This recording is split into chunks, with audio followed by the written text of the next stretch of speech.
YS Vijayamma real story. ఒకే కుటుంబం నుంచి ముగ్గురు రాష్ట్ర రాజకీయాలను శాసించారు. ముగ్గురు సుదీర్ఘ పాదయాత్ర చేశారు. ఇద్దరు ముఖ్యమంత్రులయ్యారు. ప్రతి పురుషుడి విజయం వెనుక ఒక మహిళ ఉంటుంది అంటారు. కానీ ఇద్దరి పురుషుల విజయం వెనుక ఒకే ఒక మహిళ ఉంది. ఆమె వైఎస్ విజయమ్మ. దివంగత నేత వైఎస్ రాజశేఖర్ రెడ్డికి భార్యగా, ప్రస్తుత ఆంధ్రప్రదేశ్ ముఖ్యమంత్రి వైఎస్ జగన్మోహన్ రెడ్డికి తల్లిగా వారి విజయాలలో విజయమ్మ కీలక పాత్ర పోషించారు. వైఎస్ ఇంటి కోడలిగా అడుగుపెట్టి రాజకీయాలను దగ్గర నుంచి చూసి ఎన్నో విషయాలు నేర్చుకున్నప్పటికీ ఎప్పుడు ప్రత్యక్ష రాజకీయాల వైపు చూడని విజయమ్మ భర్త ఆకస్మిక మరణంతో అనూహ్యంగా రాజకీయాలలోకి వచ్చారు. అనంతరం కుమారుడిపై కేసులు, అరెస్టులతో మానసిక వేదనకు గురైన మొక్కవోని ధైర్యంతో తట్టుకొని నిలబడ్డారు. ఆనందాలు, కష్టాలు, బాధలు, సుఖాలు, జీవితంలో అన్ని సంఘటనలకు సాక్ష్యంగా నిలిచిన విజయమ్మ గురించి చాలా మందికి తెలియని పచ్చి నిజాలు ఇవి. వైఎస్ విజయమ్మ 1956 ఏప్రిల్ 19న ఆంధ్రప్రదేశ్లోని కడప జిల్లా సింహాద్రిపురం మండలం బలపనూరులో జన్మించారు. ఆమె బాల్యం, విద్యాభ్యాసం అంతా కడప జిల్లాలోనే కొనసాగింది. పులివెందులలో 10వ తరగతి పూర్తి చేసిన విజయమ్మ అక్కడే గవర్నమెంట్ జూనియర్ కాలేజీలో ఇంటర్ చదివారు. అనంతరం 1971లో వైఎస్ రాజశేఖర రెడ్డిని వివాహం చేసుకుని వైఎస్ ఇంటి కోడలయ్యారు. అప్పటికి వైఎస్ఆర్ రాజకీయాలలోకి రాలేదు.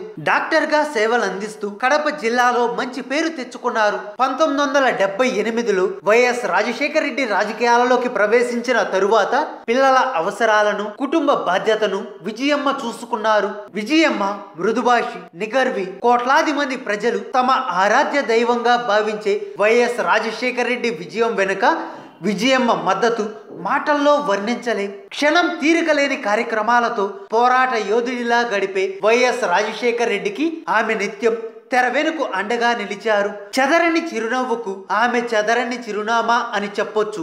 వైఎస్ రాజశేఖర రెడ్డి రాజకీయ కార్యక్రమాలతో తీరిక లేకుండా ఉంటే విజయమ్మ ఇంటి వ్యవహారాలు సమర్థవంతంగా నిర్వహించేవారు. 2000 సంవత్సరంలో అధికారంలో ఉన్న తెలుగుదేశం పార్టీ విద్యుత్ ఛార్జీలను పెంచడాన్ని నిరసిస్తూ వైఎస్ రాజశేఖర రెడ్డి ఇతర ఎమ్మెల్యేలు నిరాహార దీక్షకు దిగినప్పుడు విజయమ్మ వారికి సంఘీభావంగా ఇంట్లోనే ఆహారం తీసుకోకుండా గడపడం భర్త పట్ల ఆమెకు ఉన్న అపారమైన ప్రేమను తెలియజేస్తుంది. రాజకీయ కుటుంబం కావడంతో వైఎస్ ఇంటికి ఎప్పుడు అతిథులు వస్తూనే ఉండేవారు. విజయమ్మ వారికి ఏ లోటు లేకుండా అతిథి మర్యాదలు చేయడంలో ముందుండేవారు. పులివెందులలో వివిధ పనుల మీద వచ్చే ప్రజలను ఆప్యాయంగా ఆదరించేవారు విజయమ్మ. పార్టీ కార్యక్రమాలలో వైఎస్ రాజశేఖర రెడ్డి తలములకై ఉన్నప్పుడు ఇంటికి వచ్చే అతిథులను తల్లిగా ప్రేమగా చూసేవారు విజయమ్మ. ప్రతి కార్యక్రమానికి ముందు ఆమె వైఎస్ రాజశేఖర రెడ్డి నుదుటిన తిలకం దిద్దడం ఆచారంగా మార్చుకున్నారు. వైఎస్ రాజశేఖర రెడ్డి అకాల మరణంతో చోటు చేసుకున్న పరిణామాలు ఆమె జీవితంలో కఠిన పరిస్థితులను ఆవిష్కరించాయి. కాంగ్రెస్ పార్టీ కోసం జీవితాన్ని దారబోసిన వైఎస్ రాజశేఖర రెడ్డి జ్ఞాపకాలను చెరిపివేయడానికి ఆయన సాధించిన ఘనతను కాంగ్రెస్ పార్టీ తనదిగా ప్రచారం చేసుకోవడానికి ప్రయత్నించినప్పుడు విజయమ్మ రంగంలోకి దిగారు. స్వయంగా ఢిల్లీ వెళ్లి సోనియా గాంధీని కలిశారు. వైఎస్ జగన్మోహన్ రెడ్డిని ఓదార్పు యాత్రకు వెళ్లనివ్వాలని స్వయంగా విజ్ఞప్తి చేశారు. వైఎస్ రాజశేఖర రెడ్డి అకాల మరణంతో ఆ బాధను భరించలేక ప్రాణాలు వదిలేసిన వారి కుటుంబాలను ఓదార్చడాన్ని జగన్ తన బాధ్యతగా భావించారని, ప్రజలు తమ రాజన్న బిడ్డే జగన్మోహన్ రెడ్డి తమకు అండా అని భావిస్తున్నారని సోనియా గాంధీకి విన్నవించారు. తన మాటలు చెవిటి వారి ముందు శంఖం ఊదినట్లు అయ్యిందని గ్రహించిన విజయమ్మకు ఇక తమ సమరానికి సంసిద్ధం కావాల్సిన సమయమే అని విషయం అర్థమైంది. పులివెందుల ఉప ఎన్నికలలో ఏ మాత్రం ప్రజా జీవితంలో అనుభవం లేని విజయమ్మ తన వాణిని ఏ విధంగా వినిపించగలరో అనుకున్న వారి అనుమానాలను ఆమె ప్రసంగాలతో పటాపంచలైంది. ఆమె మాటలతో తన మనసును ఆవిష్కరించారు. పులివెందుల ఉప ఎన్నికలలో ఘన విజయం సాధించడంతో ఆమె నాయకత్వంపై వైఎస్ఆర్ సన్నిహితులే కాక అందరికీ నమ్మకం ఏర్పడింది. వైఎస్ రాజశేఖర రెడ్డికి మించిన మెజారిటీతో ఆమె గెలుపొందారు. తదనంతర పరిణామాలతో తనయుడు వైఎస్ జగన్మోహన్ రెడ్డి సొంత పార్టీ పెట్టడం, ఆ తరువాత జైలుకు వెళ్లడం, ఇలా ఎన్నో అనూహ్య పరిణామాలు చోటు చేసుకున్న తరుణంలోనూ వైఎస్ఆర్సీపీకి ఆమె వెన్నెముకగా ఉన్నారు. అక్రమ కేసులతో కోర్టుల చుట్టూ తిరుగుతున్న కుమారుడును చూసి ఆ తల్లి తల్లడిల్లిపోయింది. కానీ ఆ బాధను పంటి బిగువనే దాచుకొని కొడుకుని వెన్నుతట్టి ప్రోత్సహించారు. అప్పుడు 16 నెలల పాటు జగన్మోహన్ రెడ్డి జైల్లో ఉండడంతో అప్పుడే పురుడు పోసుకున్న వైఎస్ఆర్సీపీని ఒక చేత్తో, కుటుంబాన్ని మరో చేత్తో ఎంతో సమర్థవంతంగా నడిపించారు. దివంగత వైఎస్ రాజశేఖర రెడ్డిని 30 ఏళ్లుగా ప్రజలు ఆదరించారు, ఆయనను ఆరాధించారు. ఇప్పుడు నా కొడుకు వైఎస్ జగన్మోహన్ రెడ్డిని కూడా ప్రజలకే అప్పగిస్తున్నా, నా బిడ్డను మీ బిడ్డగా చూడాలంటూ వైఎస్ విజయమ్మ ప్రజలను కోరడం అందరి మనసులను ఆకట్టుకుంది. వైఎస్ఆర్ కాంగ్రెస్ పార్టీ గౌరవ అధ్యక్షురాలిగా ఎన్నికల ప్రచారం నిర్వహించారు విజయమ్మ.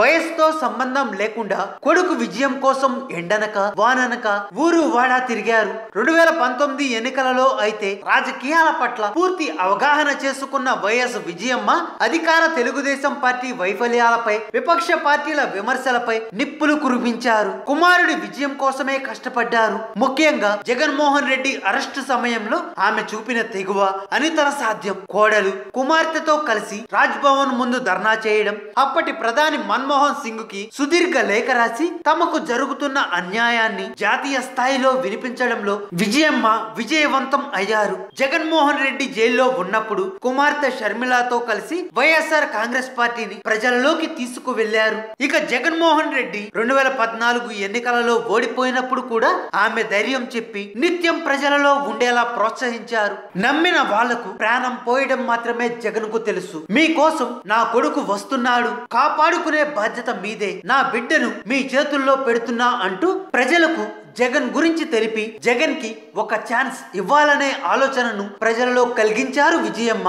ఒక భార్యగా, తల్లిగా ఎన్నో ఆటుపోట్లు ఎదుర్కొన్నారు విజయమ్మ. జగన్ ముఖ్యమంత్రిగా ప్రమాణ స్వీకారం చేసినప్పుడు ఆమె కంటి నుంచి వచ్చిన నీరు ఎందరో తల్లుల ఆశలకు బాసటగానే కనిపించాయి.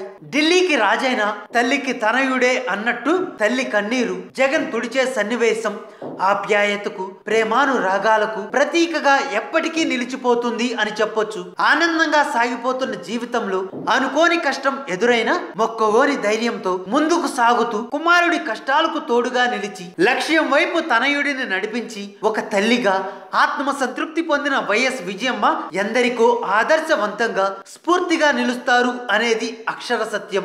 ఆమె జీవితం ఇద్దరు రాష్ట్ర ముఖ్యమంత్రుల వెనుక ఆమె తోడ్పాటు రాష్ట్ర చరిత్రలో ఎప్పటికీ నిలిచిపోతుంది అని సగౌరవంగా చెప్పొచ్చు. హాయ్ ఫ్రెండ్స్, మా టుడే టుమారో యూట్యూబ్ ఛానల్ చూస్తున్నందుకు చాలా థ్యాంక్స్. మరిన్ని లేటెస్ట్ వీడియోస్ కోసం వెంటనే సబ్స్క్రైబ్ చేయండి. అలాగే ఈ బెల్ ని కూడా రింగ్ చేసేయండి. మా నోటిఫికేషన్స్ అన్ని మీ మొబైల్లో వస్తాయి. అలాగే మా వీడియోస్ మీకు నచ్చితే లైక్ చేయండి, షేర్ చేయండి, నచ్చకపోతే కామెంట్ చేయండి.